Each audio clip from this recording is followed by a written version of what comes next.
Okay, students, so let's start this next topic, which is material extrusion. We have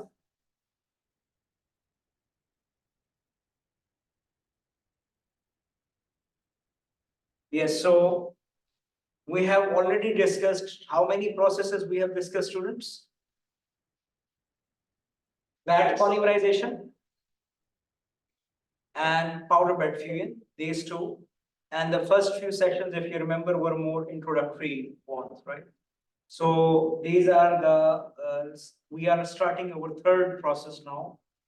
And these three processes will be included for the midterm, that is in the 8th week. So this is 6th week. 7th week will finalize this material extrusion, and 8th week is technically where we'll go for these processes. The remaining 4 processes will take it after the midterm, and that will be included in the final. Okay. The final is not included. I generally don't make it comprehensive, so it's open. And I think some component of it would be take home exam. Right. So I will give you some similar idea, some similar type of task, what I did for the sustainable development goals. So you don't find a lot of material, you need to develop that material, right? And you need to address this thing. So this is what I will do. Students, material extrusion, widely known, you know that is available in the form of fused deposition modeling, FDM. You all are aware that this is a very common process. How do we define material extrusion? This is an additive manufacturing process in which material is selectively dispensed through a nozzle or orifice, right? So it is technically the nozzle that is building the layer by layer model. In this case, some other names for the process is FDM, fused deposition modeling, fuse filament fabrication. This is another name. Fuse layer manufacturing. But the most common one, what you found in the literature, is FDM. Nowadays, a lot of effort is happening in order to print CFR, fiber reinforced materials from the same process, right? FDM.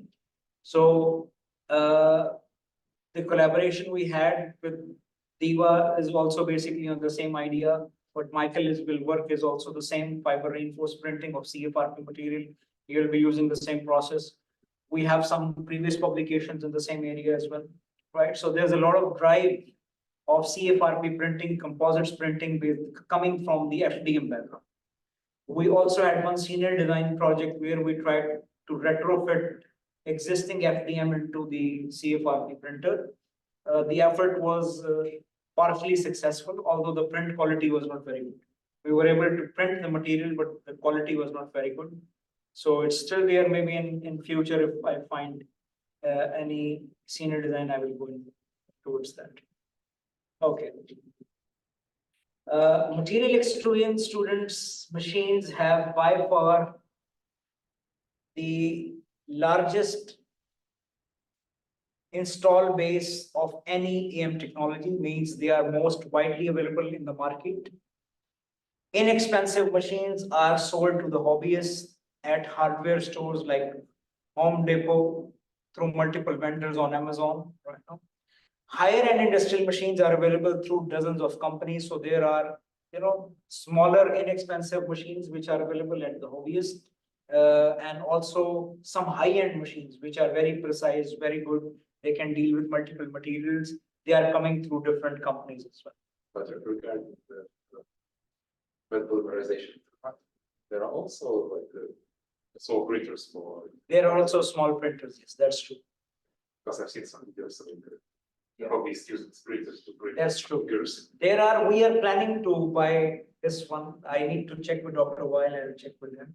We are trying to buy one SLA printer as well. So if it happened during this semester, you can also put some project on that. But we have mainly FDMs in our workshop, and we have built that VAM printer, which you can also look into for metal printing. While there are other techniques for creating an extrusion, heat is normally used to melt bulk material just before or during the process of being forced through the nozzle. In most systems, a round material filament is pushed by a set of rollers, which creates the pressure to extrude. So there are kind of roller mechanisms happening on the back end of the extruder, which are pushing the material out of nozzle. In this chapter, we'll deal with AM technologies that use extrusion to form parts. We'll cover the basic theory and attempt to give the reader a good understanding of why it is a leading AM technology, right? So we'll discuss that part. I'll briefly talk about the introduction for this technology. So material extrusion technology works similar to how icing is applied to cakes. You know, can you correlate this thing? Like, you know that you have this cake and you have these, I'll not call icing, but for example, these creams which are there. Yeah. So you push it and the nozzle is trying to give that texture of circular material that extrude, and you put some decorations parts on it. I remember at some point I also use the example of toothpaste. So when you press the toothpaste, you know, the same thing happened. It came out of just like the same way it is. In that material contained in a reservoir is forced out through the nozzle when pressure is applied. If the pressure remains constant, then the resulting extruded material commonly refers to as rods, but more technically known as extrudate. Extrudate is also what we call for the extrusion process, because extrusion is also a metallic process as well in metal industries. So for example, I am just giving you a reference here. In the conventional manufacturing, you have like a plunger. This is where the storage of material is present, and generally there is a die. So you push the ram, the material from here comes out like this, right? This is extrusion process in manufacturing. Generally, this die shape can be anything. It can be a shape that looks like this, like I-beam. So you can make the I-beams out of the process as well, right? Any die shape can be placed there and you can build that. So this extrudate is also very traditional when it comes to the material extrusion processes.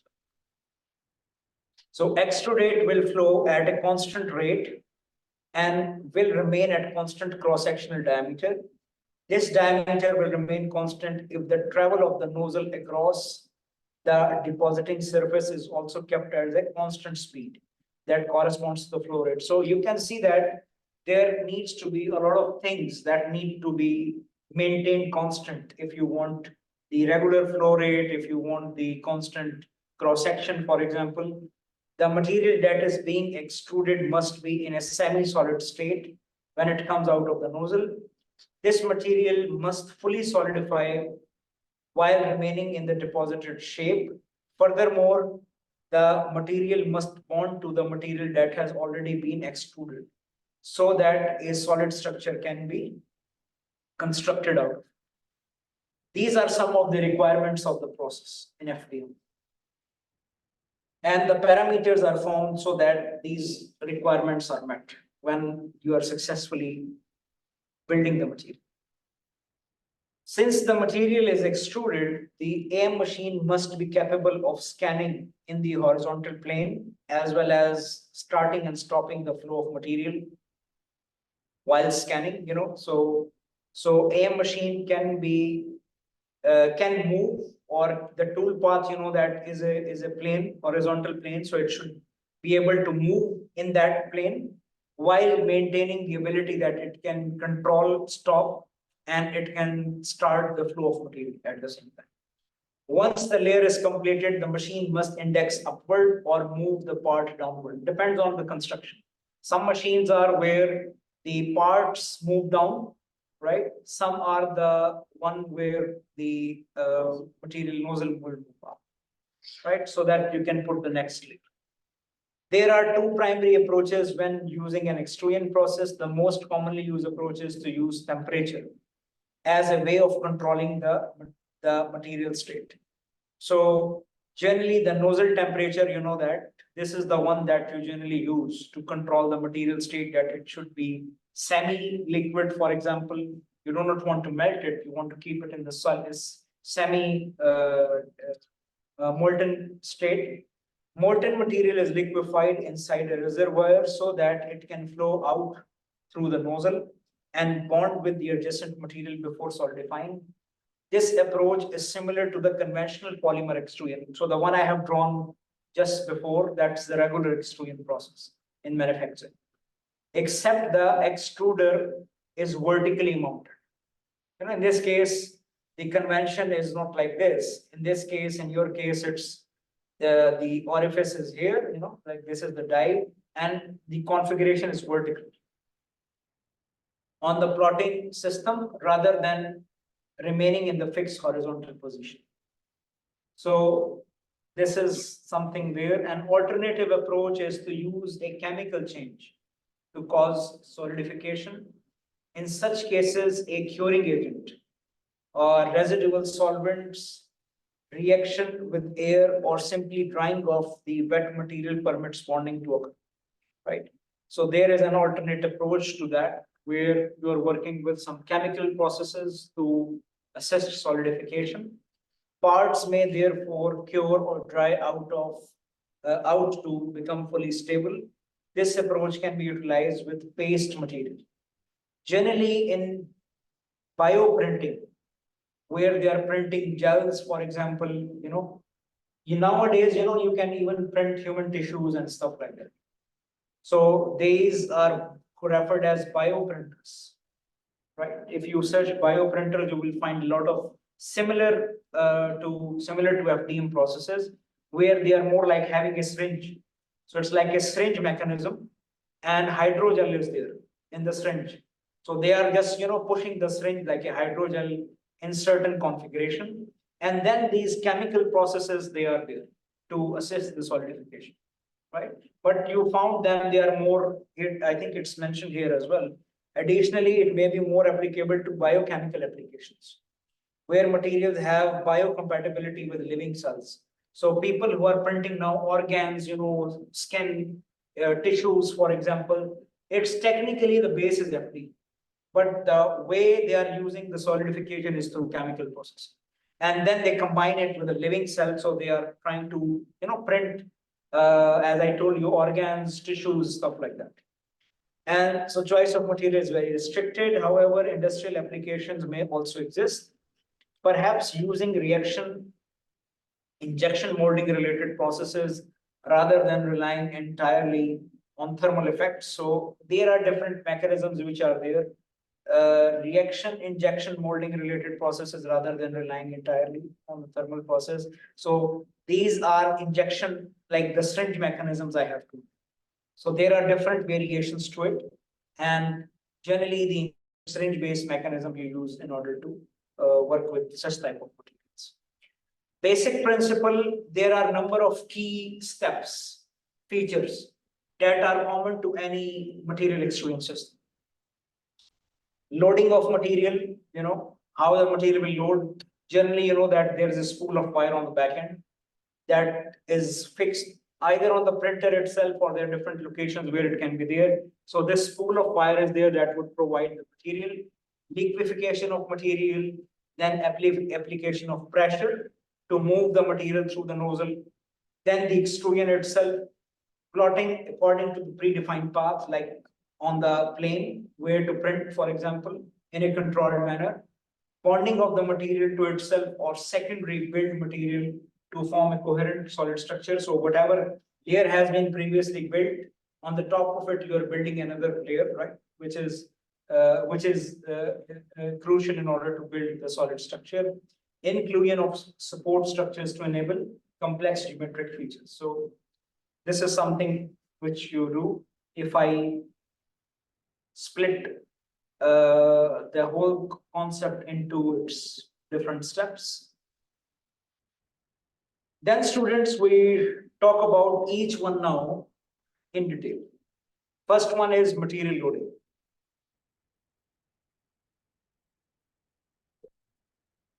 So as we are dealing with extrusion based process, there must be a reservoir from which the material is extruded.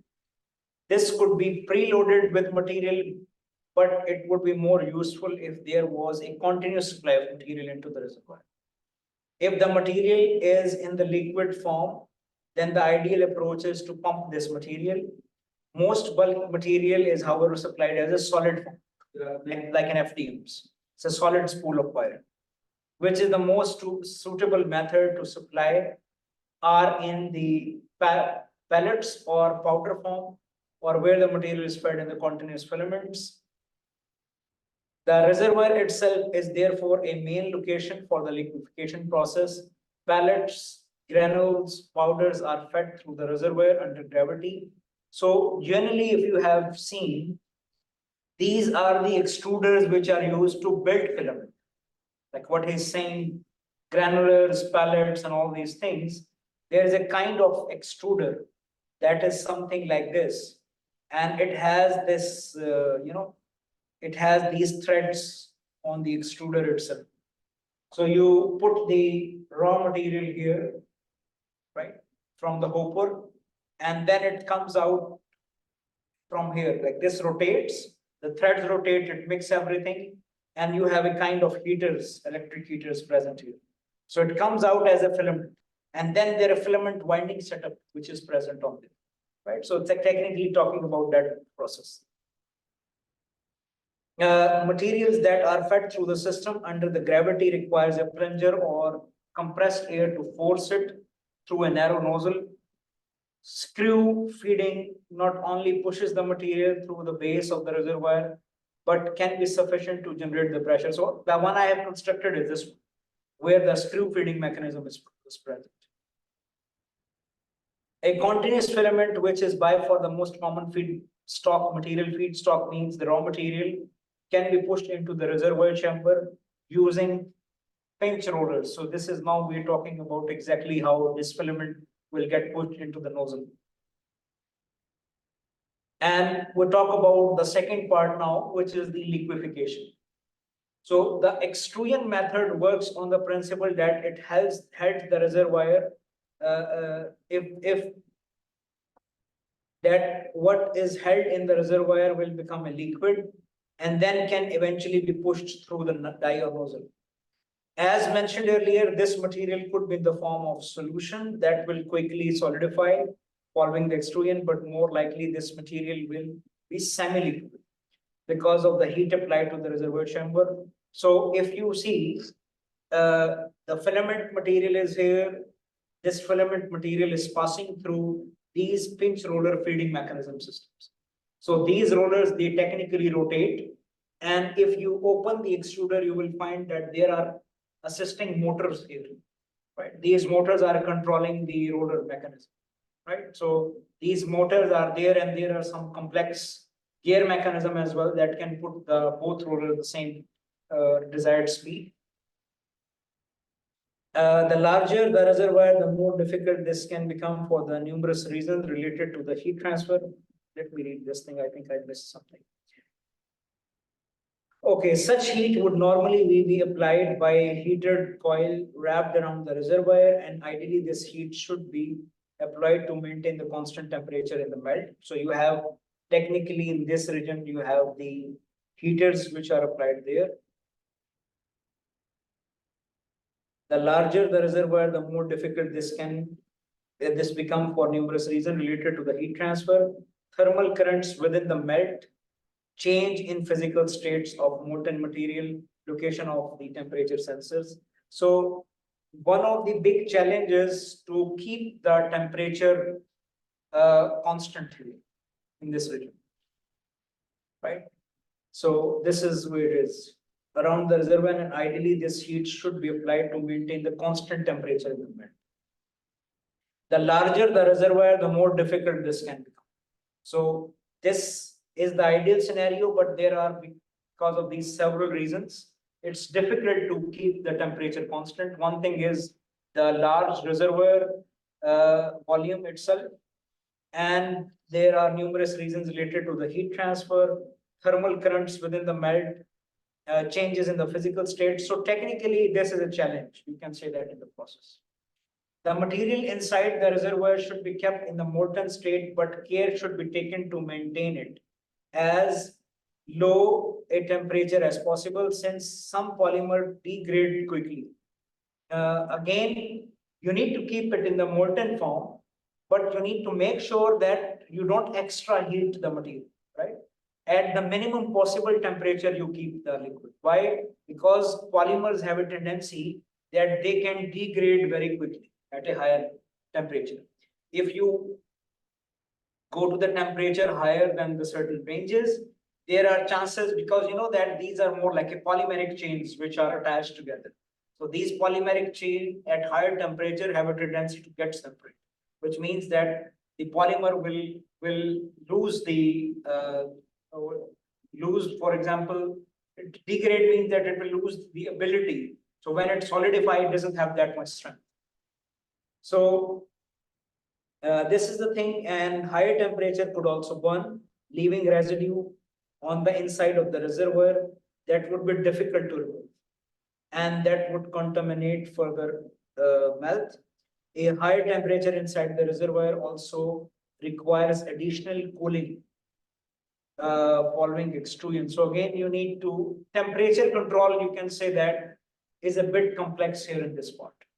You want to maintain some temperature, but because the material is flowing through it and some of it needs to stay in some certain stages, because of the heat transfer involved in that region, it's a bit tricky, you can say, right?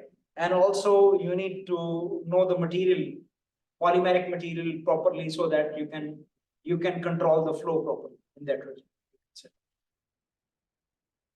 Okay, this is liquefaction. Then you go to the nozzle, extrusion process itself. The extrusion nozzle determines the shape and size of the extruded filament. So whatever you have here as a nozzle diameter, for example, that generally you know that nozzle is a circular profile orifice. So the shape and size of extruded filament comes from this part. A large nozzle diameter will enable material to flow more rapidly, but would result in the part with the lower precision, right? Because if you want to build some feature that is very small, if the nozzle diameter is big, then you cannot control that. You know, whatever you can print or whatever you can print precisely is a function of that diameter, right? So this is what is it provided. The diameter of the nozzle also determines the minimum feature size. So yeah, this is the limitation in the process as well. The diameter of the size determines the minimum feature size that can be created. This is the same thing that what I just told you. That in your CAD model, you want to build something with 2 millimeter, but the nozzle diameter you're using is 4 millimeter. Then you cannot print 2, whatever is in the CAD, right? So the minimum feature size is dependent on what diameter you're working. No feature can be smaller than this diameter, and in practice, features should normally be large relative to the nozzle diameter to faithfully reproduce them with satisfactory strength, right? So this is a limitation that you need to understand while printing. Material extrusion processes are therefore more suitable for large parts that have features and wall thickness that are at least twice the nominal diameter of the extruded nozzle. So recommended practices that whatever you are printing, the minimum size, the thickness, for example, for that should be 2 times of the nozzle diameter, right? So you need to work with this rule of thumb, you can say that. Material flow through the nozzle is controlled by the pressure drop between the reservoir and the surrounding atmosphere. However, the extrusion process used for the additive manufacturing may not be the same as conventional extrusion. For example, the pressure developed to push the molten material through the nozzle is typically not generated by the screw mechanism. Instead, the pinch roller mechanisms are there. I told you in original extrusion machine, there is a big hopper and there is a screw that feeds in. But generally, you don't have this in the printers. Generally, this is the regular extruder. Or you have extruder basically, like not the one here, not the one for the spool of wire. How you prepare the spool of wire, sometimes you have a separate extruder before that, right? So this is where you can play with the material, different materials for the extruder. I think Saleh is not here, otherwise he will tell you the work they are doing in Diva. So they are playing with the extruder and they are making filaments. So they are playing with the extruder setting and they are trying to recycle PLA. They are using recycled PLA and they are again making a filament out. Right. So you can do that one, but the one that is on the printer, that is technically the pinch roller mechanism. You cannot have that screw based system there. It will become very heavy and difficult to manage. So this is one thing. A simple volumetric flow rate model can be developed of material flow through the liquefier. Mass flow through a nozzle is related with the pressure drop. So mass flow rate through the nozzle, this is related to the pressure drop. This is nozzle geometry and the material's viscosity. The subscript F here will be used to denote variable related to the filament fed into the extruder. Filament fed into the extruder, okay, and R will be denoted variable associated with the rods being deposited. So whatever is coming out as a filament to the extruder, this is with subscript F, and R is the rods, which means that when it's printing the output of the nozzle, you consider. The volumetric flow rate can be calculated as into the liquefier. This is basically coming from the filament side. It is basically Q is equal to VA, you know that, you know how you calculate the flow rate, it is velocity into area, right? So VF is the velocity of the filament, its filament feed velocity, and RF is the radius of the filament, right? So pi R square is technically area in this case at the nozzle. The volumetric flow rate Q is referred as VR, which is the deposition velocity, you know, at the output part. Rods, you know, that is the material, the one you develop, you print at the outer part of the FDM. W is the width of the deposited rod, H is its height. So again, if you see, this is more like the area, right? Where if you are printing this material, you know, if this is the nozzle, for example, and nozzle is moving like this. So if you look at it in 3D, for example, here, this is the width part and this is the height part. This is very simplified approach, by the way. If you go to the research work, research articles, more complicated, more dedicated model are also. But this one is basically coming from the textbook, and if you see, this is the references, might be some research with, right? So this is the thing. Okay, deposited the filament cross section is more rectangular than the circular. So if you see this thing, like if you look at the extruded material this way, we know that it is maintaining the circular profile at the end. But if you look at the cross section, it's more like a rectangular cross section. At the bead looks like more rectangular. That's why this WH is used for the area. By equating the flow rates, so you know that flow rates should be the same, right, at input and output. So if you equate, you can calculate the expression for VF, which is the filament feed velocity, right? Generally, this is tricky part because you need to know that how much would be the velocity of filament. The feed velocity can be determined by assuming the deposition velocity, which is this one. And flow feed rate can be related to the motor drive. Once you figure out this thing, you can calculate this thing, you can correlate it with the motor drive speed. So you can correlate basically into the angular velocity or whatever motor requirements are there, you can say, you know, where WP is the angular velocity of the pinch rollers and RP is the pinch roller radius. So technically, you can go back and you try to decide what you want to place here, right? The roller pinch mechanisms, which can be rearranged to solve for omega and the drive motor speed. The force required to push the filament through the extrusion head can be determined if the pressure drop, delta P, through the liquefier can be estimated, right? So you can calculate force which is required to push the filament. In case you need to figure out that how much is the pressure drop that is through the liquefier. Again, this is the formula. A is the cross-sectional area of the filament. Pressure drop through the nozzle can be modeled analytically. Pressure drop. Yeah, so for this one, you have analytical models, right? You don't have equation directly, but you have the analytical models. With the force determined, once you figure out the force, the torque and the power required to drive the filament can be computed. So once you know the force, using this force and RP, which is the radius, which is the pinch roller radius, this one. So using R and the force required, you can calculate what is the torque required. And once you know the torque requirement, using the torque together with the angular speed, you can figure out the motor, right? So this is like a kind of a brief explanation how you can figure out some of the quantities, that how much powerful motor should be there, right? Which can be used in this case. This model assumes that one motor drive the pinch rollers through the gear train. So again, you are putting one motor and you have two rollers.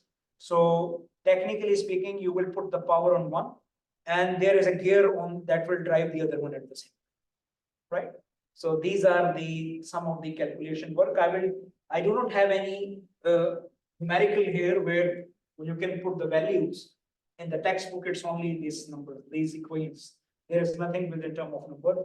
But I will try to pick something from research next time where maybe we can, do some calculation related to that. So this is something which is there. Then students, we talk about the fourth part, which is the solidification. Once the material is extruded, it should ideally remain the same shape and size. Gravity and surface tension, however, may cause the material to change shape. Ideally, it should be remain the same once it is extruded, but there are effects of gravity, there are effects of surface tension, right, which can change the shape, while size may vary according to the cooling and the drying effects. So these are the challenges, by the way. Once you put the layer, once it is coming out of nozzle, it is at high temperature. So it will cool down and it will dry. So you know that it might face some sort of shrinkages as a result of this. And because it is falling from the top to the bed, so there might be effects of gravity at the same time surface tension. Surface tension is the same thing. Because the previous layer is more like solidified layer, there is a semi-liquid coming on the top. So here the concept of wettability will come again, right? And this wettability is generally addressed through the surface tension. If the material is extruded in the form of a gel, the material may shrink upon drying, right? Otherwise, if you are working with the polymeric material, it will shrink because of cooling, as well as possibly it become porous, it will create pores. If the material is extruded in the molten state, it may also shrink when cooling. So yeah, that's what I told you, that there are possibilities. In case of bioprinting, you print hydrogel, right? So when it falls down, for example, surface tension will play an important part, how it's going to wet the surface. Because if it's spread more on the surface, you know that it is getting more area and maybe the layer. So when it dropped, for example, from the nozzle, it was a small droplet, but it spread more, right? You want to build on the top of it, so it's a tricky part, right? That's where we say that surface area will, surface tension will play its role. And similarly, what would happen? It will, when it's dry, that gel will shrink. And during the shrinkage, it has a chances that it will create pores, right? However, if you're dealing with polymers, you know that they are at higher temperature, so they will cool down, and the shrinkage can happen because of the cooling action of the shrink, right? So hydrogel, they will generally dry, but the other one, you know that it is technically the cooling part. The cooling is also very likely to be non-linear. If this non-linear effect is significant, then it is possible that the resulting part will distort upon cooling. Generally, when you print different profiles, so you print a bead like this. So think of that there is a printer like this one. This is a nozzle. It's printing material in this direction. Then it goes like that. Then it goes like that, moving in this path, for example. Now, what does that mean? It means that all of these parts where they are turning edges, for example, curves like that, the way it will cool down, it's not constant everywhere. It will cool down somewhere else when it is moving straight, but when the curves come with a certain radius, it will cool down differently. When this radius is even more straight, it will cool down differently. So it's not a linear cooling everywhere. Some parts are going to cool faster, some parts are going to cool down slow. So that's why the process of cooling is non-linear, right? Any non-linearity, that is more complex to address. So non-linearity effect is significant, then it is possible that resulting part will distort, because some regions will cool down faster, some regions will cool down slowly, right? Which will increase, it's a temperature gradient. That temperature gradient always create stresses inside the material, right? So the material will lose the shape, will distort, for example, as a result of this. This can be minimized by ensuring the temperature differential, delta T, difference of temperature between the reservoir and the surrounding atmosphere is kept to the minimum. This is where you put the chamber temperature. Even in FDM, you know that there are printers where you have the bed temperature and you also have the chamber temperature, right? So nozzle is operating at 200 degrees C. The chamber temperature can be maybe around 80 degrees C. The bed temperature is maybe around 60 degrees C. So you try to minimize the delta T, the difference in temperature, right? So that it will not distort and it will keep the properties. Use of controlled environmental chambers when building the parts, and also by ensuring the cooling process is controlled with a gradual and slow profiles. So you don't let it cool very fast, that it's coming from 200 and suddenly it's a room temperature. Generally, FDMs are like that, you know that, right? But more expensive ones, they give you the proper environment chamber. So it will not let you cool very rapidly. Even there are timings, if you know that, there are cooling off times. So it will cool down in certain time. It will take it in the chamber. The chamber will lose temperature, slowly, gradually. So delta T is not significant there and the distortion in the parts. Positional control. Like many AM technologies, this material extrusion system use a platform that indexes in the vertical direction to allow formation of the individual layer. The extrusion head is typically carried on the plotting system that allow movements in the horizontal plane. This plotting must be coordinated with the extrusion rate to ensure smooth. So the plotting must be coordinated with the extrusion rate to ensure smooth and consistent deposition.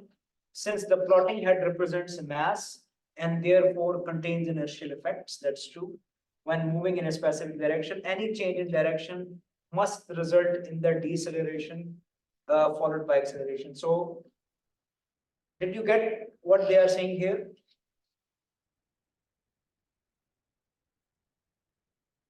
Did you get what they said? So you know that when I move any mass, there is a kind of acceleration. And when I stop, it's a kind of a jerk like this. This is inertia. If I have more mass, then this has more inertial effects, right? So what does that mean? It means that when you are moving in a specific direction and then suddenly this change, so because of this change in direction, there might be inertial effects. So what you technically do when you are coming to the corner and moving, if it's coming with very high speed, maximum speed, you do not want to move like this because there is a kind of inertial effects and it will distort the thing at the corner. So you need to decelerate when you come to the corner, which means you need to reduce the acceleration. You need to lower the speed. So it came high speed. When it comes to the near the corner where it needs to bend or move, it will slow down, right? And when it makes curve, then it will speeds up. So this deceleration and acceleration is happening at the same time, right? And the material flow should match this thing. Because at the one point you need to maintain the constant flow rate, right? If the higher flow rate is there, when you slow down, what would happen? It will put more material there, right? So more material will mess up the model there. So you need to reduce the flow rate. And when it curves down, again accelerate, then the material flow rate should also accelerate, right? So this is what they are saying. The corresponding material flow rate must match this change in speed, or else too much or too little material will be deposited, right, in a particular region. For example, so this is the technical idea. When it comes to positional control, it's a challenging one, right? This is something there. If the extrusion rate is not 0 at this point, okay, you read about that one, it's fine. Okay, since rapid changes in direction can make it difficult to control material flow, a common strategy should be to draw the outline of the part to be built using a slower plotting. So maybe you have seen this thing in printers. If you need to print this part, they don't print right away like this. They don't go the hatching. This hatch is not the first thing they will start with. What generally they do, most of them, they will first put the outer layer. Yes, This is the reason. Because they want to match the speed with the material flow, right? And this outer boundary will give more stability in the system, stability in the part itself. So the common strategy would be to draw the outline of the part to be built using a slower plotting speed to ensure that material flow is maintained. Otherwise you will have edges like this if you don't do that. Because if it's coming like this fast, then slow down, then going like this, so you end up having a very rough surface edges here. And you know that these edges can be very easily removed from each other. These are weak directions, right? So that's why you put it like that. And then when you do the hatch inside the internal fill pattern, you also try to put it at certain direction for that. So there is a direction related to that. The internal fill pattern can be built more rapidly since the outline presents the external feature of the part that corresponds to the geometric precision.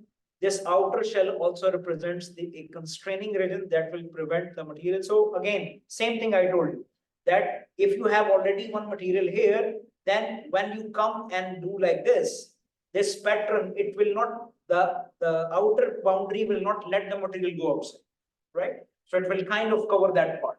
And generally the parts where the functionality is very critical, you know that if you don't do it, then the parts can break very easily in cyclic load. So this outer boundary helps in cyclic loading as well, right? A typical fill pattern can be seen in this. Determination of the outer outline and fill patterns will be covered in the later section of the chapter. Okay. So students, I think what I do now, I will stop at this stage. Okay. I think we are already somewhere in the middle of this material extrusion. So I will stop till here, and then when we meet next week, I will finalize this whole topic related to material extrusion. Okay. This is, I think it's fine since there is not many people available today.